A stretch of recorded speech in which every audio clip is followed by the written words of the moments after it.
తాతగారి పక్కన పడుకుంటే తాతగారు జోకొడుతూ చెప్పేటటువంటి భారత కథలున్నాయే, వాడి మనసుకి ఇంపుగా, వాడికి నచ్చేట్టుగా, వాడి భాషలో అంత వేదాంతం అంత తత్వం అవసరం లేకుండా వాడికి నాటుకునేటట్టుగా చెప్పినవి, ఆ రోజు వాడు చేసిన పనిని బట్టి వాడు ఎలా మారాలో చెప్తూ, పొద్దున్న చూడు చెల్లితో నువ్వు ఎంత కోపడ్డావు, చెల్లి నీకు ఇవ్వలేదని ఎంత కోపడ్డావు, అదే మన చెల్లే కదా, తింటే ఏమైందనుకుంటే అలా కోపడతావా? అలా మాట్లాడి కథ చెప్పడం తాతగారికి అలవాటు అయిందనుకోండి, వాడు ఒక ఉత్తమ పౌరుడు అవుతాడు. అందుకే తాతలకి దూరంగా మనవల్ని పెంచడం అంత మంచిదా అంటే ఆ విషయంలో నేను తీర్పు చెప్పడం కష్టం. కాబట్టి నువ్వు అన్నది సత్యమే కర్ణ, ఖచ్చితంగా మరణాన్ని మాత్రం పొందుతావు అని ఈ మాట అన్న తర్వాత గదతో నీ తల పగలగొట్టేస్తాను అన్న తర్వాత మళ్ళీ మొదలుపెట్టాడు. కర్ణ, నీకు ఇప్పటికైనా నీ స్థితి అర్థం అవ్వడానికి నేను ఒక కథ చెప్తాను, జాగ్రత్తగా విను. ఒకానొకప్పుడు ఒక గొప్ప ద్వీపం ఉండేది. సముద్ర మధ్యంలో ఉన్న భూభాగాన్ని ద్వీపం అంటారు. ఒక గొప్ప ద్వీపం ఉండేది. అక్కడ ఒక వైశ్యుడు ఉండేవాడు. ఆయన యజ్ఞయాగాది క్రతువులు చేసేవాడు, వితరణశీలి, అందరికీ అన్ని పదార్థములను పంచిపెడుతుండేవాడు. ఆయనకి కొంతమంది కుమారులు. ఒకనాడు ఒక కాకి పిల్ల అటుగా వాళ్ళ ఇంటికి వచ్చింది.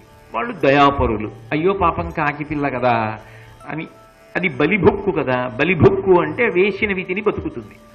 వాళ్ళు రోజు అన్నం ముద్దలు తెచ్చి దానికి వేసేవారు. అది వీళ్ళ చేతులతో వేసిన ఎంగిలి మెతుకులు తిని బాగా బలిసింది కాకి. ఏ కాకి? ఎంగిలి మెతుకులు తిన్న కాకి బలిసింది. అది శల్యుడు చెప్తున్న కథ. బాగా బలిసిన ఈ కాకి నాకన్నా గొప్ప పక్షి ఈ లోకంలో లేదు అనుకుంది. అలా అనుకుంటూ బ్రతికేసింది కాకి చాలా కాలం. ఒకనాడు హంసల గుంపు ఆ ఊరొచ్చింది. ఈ కాకి ఊరుకోవచ్చుగా, హంసలని చూసింది. చూసి ఈ హంసలే పాటి నేనే గొప్పదాన్ని అనుకుంది. అక్కడతో ఉంటే వదిలిపోయేది. ఈ వైశ్యుల పిల్లలు అన్నారు, కాకి కాకి ఇంత బలమైన దాన్నని చెప్తావు కదా, ఎక్కడి నుంచో వచ్చాయి హంసలు, 13 ఏళ్ళు లేవు, 13 ఏళ్ళు లేని హంసలేవో మీకు అర్థమై ఉంటుంది. ఆ హంసలు వచ్చాయి. ఆ హంసల కన్నా నువ్వు చాలా బలం కలిగిన దానిని నిరూపించు, వాటికి బుద్ధి వస్తుంది అన్నాయి. పిల్లల మాట అని పక్కల పెట్టకుండా ఈ కాకి హంసల దగ్గరికి వెళ్ళి, నాకు శతగతుల ఎగరడం తెలుసు, అంటే 100 గతులలో ఎగురుతాను నేను. కాకే ఎగురుతుంది, హంస ఎగురుతుందా? ఎగరగలను. నాతో పాటు నువ్వు ఎగరగలవా? నాతో పోటీకి వస్తావా అని అడిగింది హంసల్ని. హంస అంది, మాకన్నా బాగా ఎగరగలిగిన పక్షి లోకంలో ఉంటుందా? ఎందుకు ఈ అక్కర్లేని మాటలు? మాతో నీకు పోటీ ఏమిటి? లేనిపోని ఇబ్బంది తప్ప హాయిగా ప్రశాంతంగా కాకివి కాకిలా బ్రతుకు. కాకి హంసతో పోటీ చేయడం లోకంలో ఉండదు కదా, ఎందుకు ఇది? నీ ఎంతో ప్రశాంతంగా సాత్వికంగా సమాధానం చెప్పింది. కానీ ఎంగిలి మితువులు తిని బలిసిన కాకి ఒప్పుకోలేదు. ఒప్పుకోకుండా మీలో ఎవరో ఒక హంస నాతో పోటీ చేయండి. ఎవరిని ఉద్దేశించి అంటున్నాడో మీకు అర్థమైపోతోంది. ఒక హంసతో పోటీ చేస్తాను, అన్ని హంసలు అక్కర్లేదు, ఆ హంసతో పోటీ చేస్తా. మీలో బాగా బలమైన హంస, బాగా పేరున్న హంస ఏదో దాన్ని ఎగరమనండి, దానికన్నా బాగా ఎగురుతాను. దీనికి ఒకసారి బోర్లా పడితే తప్ప బుద్ధి రాదని అందులో ఒక హంస బయలుదేరి, అంతంత పెద్ద మాటలు ఎందుకులే, నాతో ఎగురు చాలు, ఎటు ఎగరాలని అడిగింది. అటు ఇటు ఎగిరితే ఏదైనా అడ్డు రావచ్చు, సముద్రం మీద ఎగురుదాం. హంస ఎగిరింది, కాకి ఎగిరింది. హంస మెల్లగా ఎగురుతాం, కాకి దాన్ని దాటిపోయి ముందు కొద్దిగా బలం, ఎగరగానే బలం ఉంటుంది కదండి, కాస్త ముందుకెళ్ళిపోయింది. వెనక్కి తిరిగి చూసింది, ఏమి హంస ఎంత వెనకబడిందో అని మళ్ళీ వెనక్కి వచ్చి తన రెక్కతో దీని రెక్కలు రాసింది. దీని ముక్కు మీద పెట్టిందంటే ఎగతాళి చేసి ముందుకెళ్ళి వెనక్కొచ్చి పక్కన చేరి పరాచికాలాడి ముందుకెడుతోంది. చాలాసేపు అయిన తర్వాత ఇంకా కొంచెం బడలిక మొదలెట్టింది. దీనికి బడలిక మొదలైన తర్వాత హంస పుంజుకొని నిటారుగా ఆకాశంలోకి ఎగరడం మొదలెట్టింది. ఇది ఏదో కొంత దూరం ప్రయాణం చేసింది, కానీ ఎక్కడో సముద్రం. ఒక్క నిమిషం ఆగుదామంటే ఓ చెట్టు లేదు, ఓ కొమ్మ లేదు. ఎక్కడ ఆగుతుంది? ఎంగిలి మితుకుల బలం ఎంతకాలం సరిపోతుంది? అందుకని కింద చూసింది, సముద్రం ఉంది. అమ్మ బాబోయ్ ఓపిక లేదని పడిపోయిందా? మొసళ్ళున్నాయి, పావులున్నాయి, భయంకరమైన జలచరములున్నాయి, మింగేస్తాయి. ఇన్నాళ్లకు దొరికింది రావు పక్షి. కాబట్టి కిందకి దిగలేదు, పైన ఎగరలేదు, తిరిగి వెళ్ళలేదు. హంస చూస్తే సునాయాసంగా వెళ్ళిపోతుంది. ఆ హంస దగ్గరికి వెళ్ళి, నాది బుద్ధి గడ్డి తిని నేను నీతో పోటీ చేశాను, చాలా పొరపాటు అయిపోయింది, నా ఓపిక అయిపోతోంది, నేను పడిపోతున్నాను, నన్ను రక్షించవా అని అడుగుతూ నీళ్లలో పడిపోయింది. పడిపోతే హంస చూసింది. ఎంతైనా హంస హంస కదా, ఇలా వదిలేస్తే చచ్చిపోతుందని తన రెక్కల మీద ఎక్కించుకుని మళ్ళీ ఎంత దూరం వెళ్ళిందో అంత దూరం వెనక్కి వచ్చింది. వెనక్కి వచ్చి చెట్టు మీద కాకిని వదిలి, ఇంకెప్పుడు ఇలాంటి పనులు చేయకు, నీ శక్తిని మించిన పనుల జోలికి పోయి అక్కర్లేని ప్రతిజ్ఞలు చేయకు, కాకివి కాకిగా బతుకు, హంసలు హంసల్లా బతుకుతాయి. హంసలు ఎప్పుడు పోటీకి రావు, కాకులే ఇలా అక్కర్లేని పోటీలకు వస్తాయి. ఇక పైన ఇటువంటి పని చేయకు, ఈసారికైతే ప్రాణం దక్కిందని చెప్పింది కర్ణ. ఆ కాకి ఎవరో తెలుసా? దుర్యోధనుడు విదిలించిన ఎంగిలి మితుకులు తిని బలిసిన కాకి నువ్వే. హంస అర్జునుడు. హంసతో పోల్చుకుని నువ్వు ప్రయాణం చేస్తానంటావేమిటి? ఆయన ఎక్కడ, నువ్వెక్కడ? ఆయన గాంధీవం పట్టుకుని టంకారం చేసి బాణప్రయోగం మొదలు పెడితే ఆయన ముందు నిలబడగలిగిన మనగాడిని అనుకుంటున్నావా? ఎందుకయా ఈ ప్రయాస, ఎందుకయా ఈ యుద్ధం? ఇంత నిరుత్సాహపరిచాడు. నిరాశావాదులతో మీరు చాలా కాలం కూడి ఉంటే ఏమైపోతుందో తెలుసా? క్రమంగా అది ఒక అంటువ్యాధి. మీరు ఎంత చిన్న పని ప్రారంభించండి, మీరు చీకటి కోణాన్ని చూడడం అలవాటు చేసుకుంటారు. ఏ పనైనా మొదలు పెడదాం అనుకున్నారనుకోండి, అందులో అయ్యి బాబోయ్ ఇదేమవుతుందో అన్న అనుమానం, అంటే నాట్ అవుట్ ఆఫ్ కాంటెక్స్ట్ అంటారే ఇంగ్లీష్లో, అలా అసందర్భం కాదు. అంటే నిరాశావాదం జీవితంలో అలవాటు అయిపోయింది అనుకోండి, మీరు ఏది మొదలు పెట్టండి అందులో చీకటి కోణాన్ని మాత్రమే చూస్తారు. ఇది మెల్లమెల్లగా మెల్లమెల్లగా అలా మాట్లాడేవాడితో సఖ్యత పెట్టుకుని అదే పనిగా వినడం అలవాటు చేసుకుంటే మీకు తెలియకుండా మీలో ఉన్న ఉత్సాహ శక్తి నశించిపోయి మీలోంచి కూడా అటువంటి మాటలే బయలుదేరుతాయి క్రమంగా. దానివల్ల ఏ కార్యాన్ని మీరు సంకల్పం చెయ్యలేరు, సాధించలేరు. యథార్థంగా కర్ణుడి జీవితంలో ఇదే జరిగింది. కర్ణుడు శల్యుడితో తనకున్న శాపాలన్నీ చెప్పడం మొదలుపెట్టాడు. ఎంతమంది తనకి శాపాలు ఇచ్చారో, ఇన్ని శాపముల వలన నేనేమి యుద్ధం చేస్తాను, నువ్వు చెప్పింది సత్యమే, నేను మడిసిపోతాను, నేను వీరస్వర్గాన్ని పొందుతాను, నేను అర్జునుణ్ణి జయించగలనన్న నమ్మకం లేదు అని ఇంత ఉత్సాహంతో బయలుదేరిన కర్ణుడు ఆ స్థితికి వచ్చాడు. అంటే కేవలం శల్యుణ్ణి నింద చేయకండి. జీవితంలో ఎన్ని కోణాలలో జాగ్రత్త పడితే కీర్తి ప్రతిష్టలు వస్తాయో, 10 మందికి పనికొచ్చే వ్యక్తిగా నిలబడగలడో, అలా నిలబడాలంటే సఖ్యత విషయంలో ఎంత జాగ్రత్తగా ఉండాలో, ఎటువంటి వ్యక్తుల్ని పరిహరించాలో, ప్రయత్నపూర్వకంగా ఎటువంటి వ్యక్తులతో కూడి ఉండాలో భారతం నేర్పుతుంది. కాబట్టి ఈయన తనకున్న శాపములన్నీ చెప్పి, అయినా సరే ఏం పర్వాలేదు, పౌరుష ప్రతాపములు కాపాడతాయి మనిషిని, కాబట్టి రథాన్ని నడుపు ముందుకి, అర్జునుడు ఇటున్నాడో అటు తిప్పు అన్నాడు. అనగానే శల్యుడు అన్నాడు, తప్పకుండా తిప్పుతాడు. కానీ శకునముల వంక చూశావా కర్ణ? శకునములను పరిశీలిస్తే నక్కలు ఇటువైపుకి తిరిగి ఊళ వేస్తున్నాయి. అలా నక్కలు అరిస్తే బయలుదేరిన వాడు తిరిగి రాడు. నక్కలు అరుస్తున్నాయి, అకారణంగా పెద్ద గాలి వస్తోంది, అలా రాకూడదు, అది దుశ్శకునం. పైగా గ్రద్దలు భూమికి చాలా దగ్గరగా కిందకి దిగుతున్నాయి, దిగి ఎగురుతున్నాయి. కాకులు కూడా అలాగే చాలా దగ్గరగా తిరుగుతూ భూమికి కిందకు వచ్చి తిరుగుతున్నాయి. కాబట్టి ఇవన్నీ కూడా చాలా దుశ్శకునములు. వీటిని బట్టి చూస్తే విజయం అంత తేలికేం కాదు, నువ్వు పొందలేవు. ఇంకే అసలు ఆయన విజయం ఏం పొందుతాడండి కర్ణుడు? ఎందుకు ఆ శల్యుణ్ణి పెట్టుకున్నట్టు సారథ్యం? బయలుదేరారు. బయలుదేరి యుద్ధం జరుగుతోంది.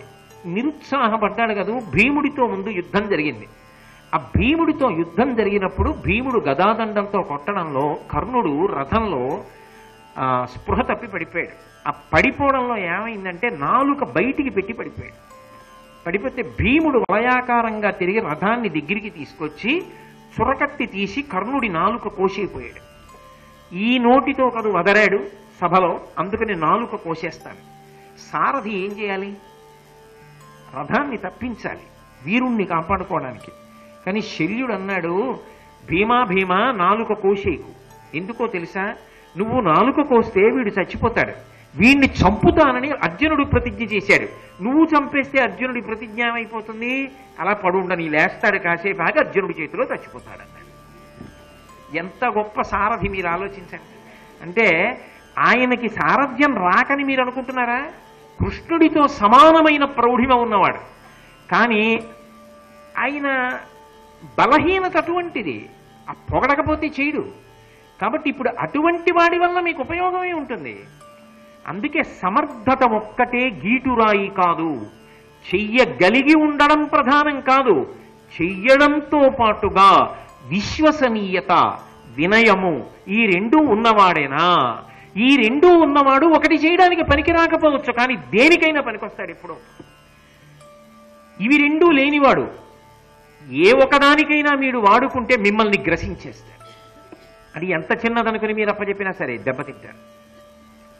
మహాభారతం చెప్పినటువంటి అత్యంత ముఖ్యమైన విషయం. అందుకే ఇప్పటికీ కార్యాలయాల్లో ఎంత బాగా పనిచేస్తాడు అన్నదానికన్నా ప్రతి సంవత్సరం ఆయన్ని ఎంత నమ్మవచ్చు, ఆయన యొక్క సమర్థత ఎటువంటిది, ఆయన ఉద్యోగం చేసిన తీరుతెన్నులు ఎటువంటివి అన్నదాని మీద ఇచ్చే వార్షిక నివేదికలో ఈయన మీద ఎంత ఆధారపడవచ్చు, ఎంత విశ్వసించవచ్చు, ట్రస్ట్ వర్దీనెస్ అని చెప్పి ఒక ప్రత్యేకమైనటువంటి విభాగంలో పరిశీలన చేస్తారు ఉద్యోగి యొక్క లక్షణాన్ని. అంటే ఆధారపడవచ్చా, నమ్మవచ్చా? ఆ నమ్మడానికి ప్రతిబంధకాలు ఏమైనా ఉన్నాయా? అహంకారాది గుణములు ఉంటే వాడికి ఎంత సమర్థత ఉన్నా ప్రమాదకారే. మీరు వాడిని నమ్మకంగా కీలకమైన చోట పెట్టుకోలేరు.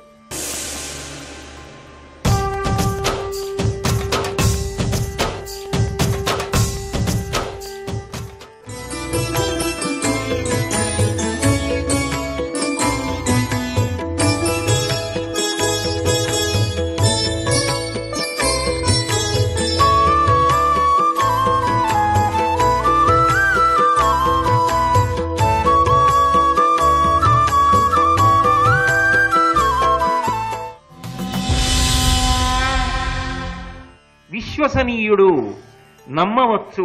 ఆయన చాలా వాటికి పనికి రాకపోవచ్చు, కొద్ది వాటికి పనికి రావచ్చు, కానీ ఆయన పెద్ద ఆస్తి, ఉండదగ్గవాడు. చాలా తెలుసు కానీ మీరు నమ్మలేరు, ప్రమాదకరమైన వ్యక్తి. కాబట్టి నిజంగా చెప్పాలి అంటే personal management, evaluation of the staff performance, confidential reporting, annual performance appraisals, ఇవన్నీ కూడా మహాభారతంలో అంతర్భాగములే. సిబ్బంది నిర్వహణ అందులోకి రాలేదు, రానిదే ఉంది భారతంలో. కాబట్టి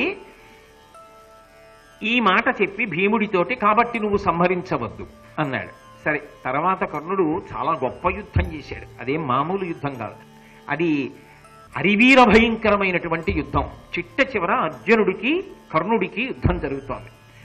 ఆ యుద్ధం జరుగుతున్నప్పుడు నిజానికి అర్జునుడు వేసినటువంటి అనేక అస్త్రములను కర్ణుడు ఉపసంహారం చేశాడు. ఉపసంహారం చేస్తే అర్జునుడు కించిత్ నిరుత్సాహపడ్డాడు. ఇంత విజృంభించి యుద్ధం చేస్తున్నాడే కర్ణుడని.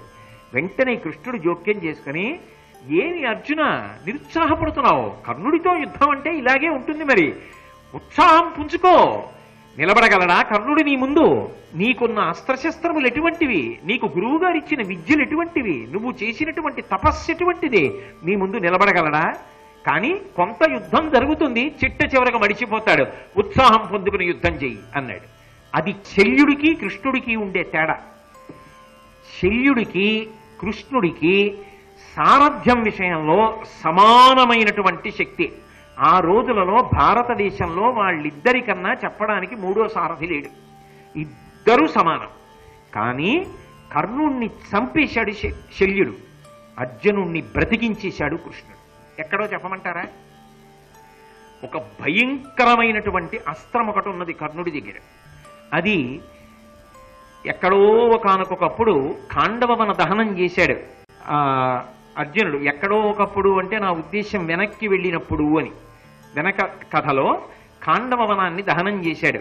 ఆ ఖాండవనాన్ని దహనం చేస్తున్నటువంటి సమయంలో అశ్వసేనుడు అనేటటువంటి పాము తన తల్లిని తోకకి కరిపించుకుని మంటలకు అందకుండా పారిపోతుంటే ఆ తోక వరకు నరికి తల్లి మంటల్లో పడిపోయేటట్టు చేస్తే అశ్వసేనుడు తక్షకుడు అనుకుని దెబ్బ తినకుండా ఇంద్రుడు మాయ కమ్మించి అర్జునుడికి కనపడకుండా అశ్వసేనుడిని తప్పించాడు.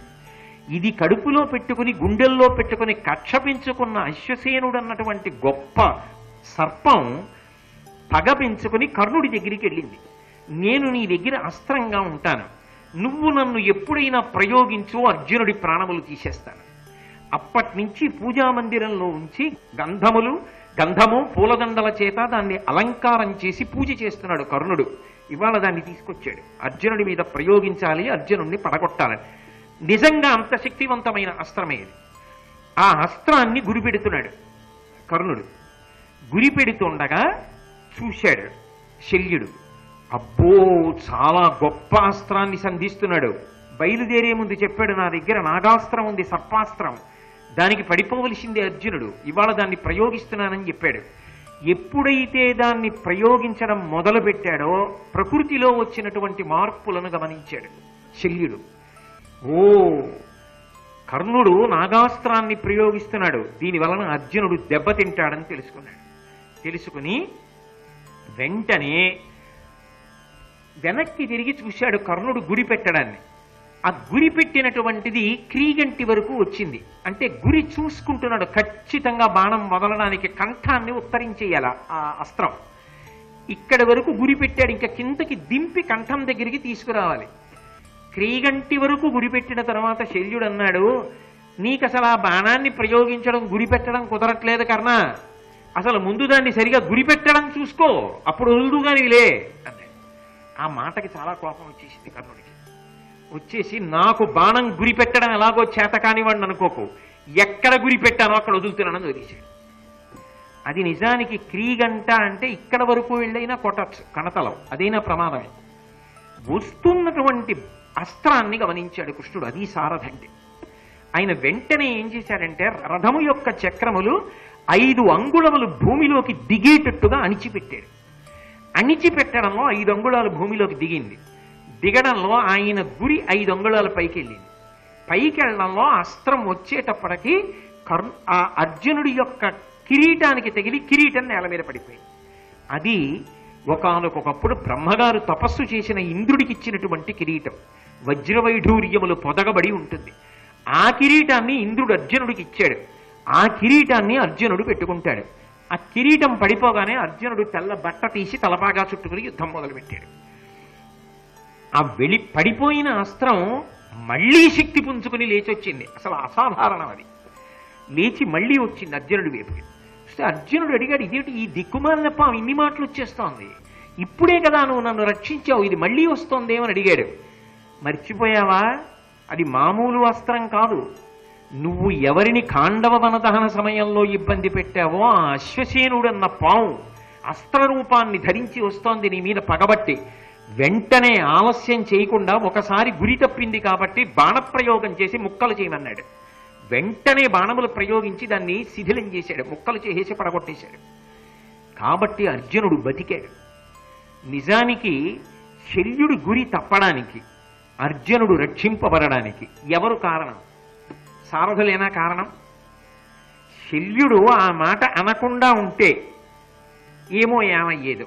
కృష్ణుడు ఎలాగో రక్షిస్తాడు, అది వేరు విషయం, ధర్మం కాపాడుతుంది, అది వేరు విషయం. కానీ అంత కష్టపడి తెచ్చుకున్నటువంటి అస్త్రాన్ని, ఇంతకాలం పూజించిన అస్త్రాన్ని, అర్జునుడిని చంపడానికి నా దగ్గర ఉందని నమ్మకం పెట్టుకున్న అస్త్రాన్ని కర్ణుడు ప్రయోగించేటప్పుడు దాని మీద దృష్టి కేంద్రీకరణము పొందకుండా చేసి పాడు చేసినటువంటి వాడెవరు? శల్యుడు. దాని వలన సారథిగా కర్ణుడి యొక్క వైఫల్యానికి కారణమయ్యాడు కృష్ణుడు. అర్జునుడి యొక్క సారథిగా అర్జునుడు బ్రతకడానికి కారణమయ్యాడు. సారథిని బట్టి యుద్ధం. అందుకే శల్య సారథ్యం అన్న పేరు వచ్చింది. ఎంత నైపుణ్యం ఉంటే ఆవిడకి కావాలి?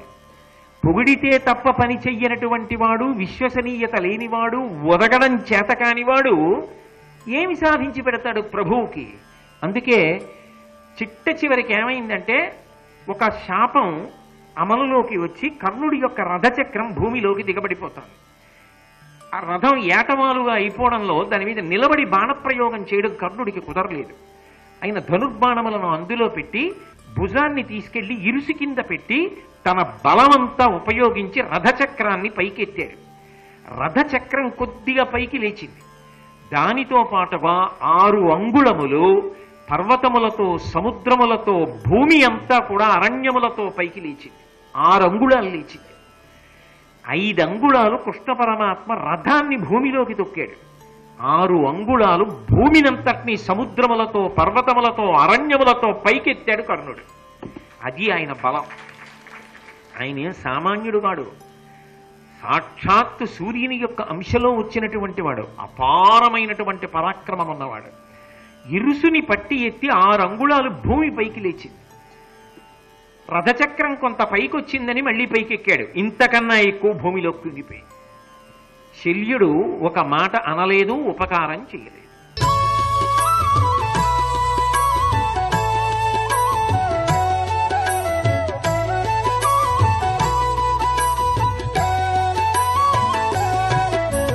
సర్వం శ్రీ ఉమామహేశ్వర పరబ్రహ్మార్పణమస్తు.